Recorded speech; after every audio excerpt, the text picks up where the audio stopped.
Now before I'm going to show you the stretch command, I'm just going to recap on last year's launch that you can change your theme. At the moment I'm running on a light theme, so even if I'm in a drawing, as you can see I've got a drawing open, I can go to view, I can go down, and there's an option that says change theme, and at the moment under the modern I'm running on the light theme.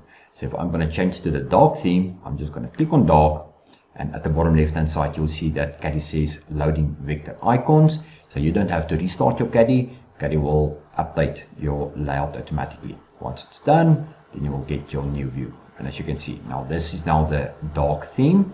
So we're going to do a few exercises with the dark theme, and then I'm going to show you the normal one again.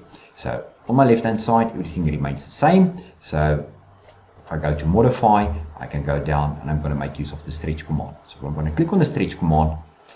Up to here, everything remains the same as in the previous versions. My selection is going to be scope. My indicate width is set to rectangle. Drag stretch entities, that's the same. Have a look and see, it's set to rectangle. So as soon as I'm going to say OK, Caddie will ask me, indicate first corner of a selection rectangle. So if I'm going to start my selection box, and I would like to include these two circles, but then I realized that I actually want to exclude the second point of that top line.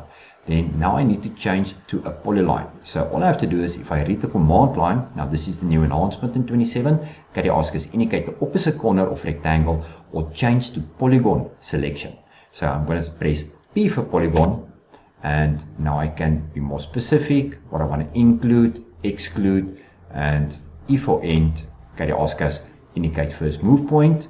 I'm going to indicate the start point, and I can be specific and type in, let's say, 20 millimeters to the left. Press escape, R for regen, and as you can see, it did update, and only the two holes went with my stretch.